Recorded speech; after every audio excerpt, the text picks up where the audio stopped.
আপনি একটা কথা বলুন তো, আপনি কি আপনার বিধবা মেয়েকে এইভাবেই দেখতে চান সারা জীবন? দেখো বাবা, কোনো বাবাই কিন্তু চায় না যে তার মেয়ে খারাপ থাকুক। আমি তো ওকে একটা ভালো ঘরে দেখে বিয়ে দিয়েইছিলাম, কিন্তু ওর কপাল খারাপ।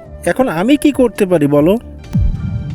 ও আচ্ছা, তার মানে আপনার কথা মতো ও সারা জীবন এইভাবেই কাটাবে, তাই তো? আরে ওর কি কোনো শখ আহ্লাদ নেই? দেখো বাবা, আমি ওকে কিছু বলতে পারবো না।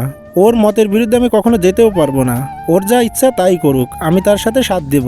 আচ্ছা পূজা, তুমি তো শুনলে, এখন তুমিই বলো তুমি কি করবে। আর যদি তোমার আপত্তি থাকে তাহলে তুমি আমাকে বলতে পারো, আর এই মুখ কখনো আমি তোমাকে দেখাবো না। মনোজ, তুমি কেন পাগলামি করছো? আমার কপালে যা ছিল সেটা হয়ে গেছে। এরপর বাকি জীবনটা আমি হাসি খুশি ভাবে কাটিয়ে নেব। তুমি আমার জন্য কেন নিজের জীবনটা নষ্ট করবে বলো? আমি ছাড়া তুমি অনেক মেয়ে পেয়ে যাবে। কোনো ভালো মেয়ে দেখে বিয়ে করে নাও।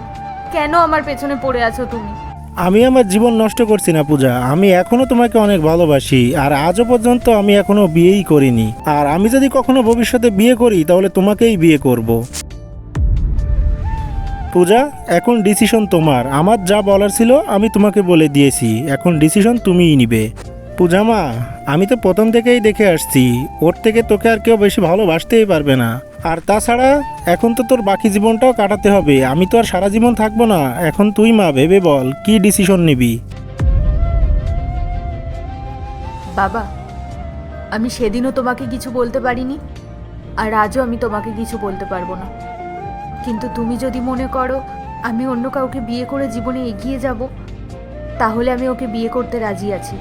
কিন্তু তুমি যদি না রাজি থাকো তাহলে আমি বিয়ে করব না। আর এরপর কি হয় সেটা দেখার আগে আজকে আমি দেখবো আপনারা কে কোন ধর্মের হয়ে এই ভিডিওটি দেখছেন। ভিডিওটি যদি ভালো লেগে থাকে অবশ্যই ভিডিওটি লাইক করে চ্যানেলটি সাবস্ক্রাইব করবেন, আর আপনি কোন ধর্মের সেটা অবশ্যই কমেন্ট বক্সে লিখে যাবে। দেখ মা, এই সমস্ত কথা না গল্পেই ভালো লাগে, বাস্তবের কোনো মিল নেই। দেখ মা, তুই যদি ওকে বিয়ে করে শান্তিতে থাকিস তাহলে তুই ওকে বিয়ে কর, আমার কোনো আপত্তি নেই। আর আমার বিশ্বাস মা, তুই ওকে বিয়ে করে শান্তিতে থাকবি, তুই ওকে বিয়ে করে নে মা।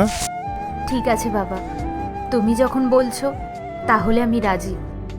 মনোজ, আমি তোমাকে বিয়ে করতে রাজি আছি। ঠিক আছে, তাহলে আমি কালকে আমার বাড়ির লোককে নিয়ে আসব, আর ওদের সামনেই কথাবার্তা পাকা হবে। তাহলে আসছি আমি এখন। বন্ধুরা, ভালোবাসার মতো ভালোবাসতে পারলে তাকে একটা সময়ে এসে কাছে পাওয়া যায়।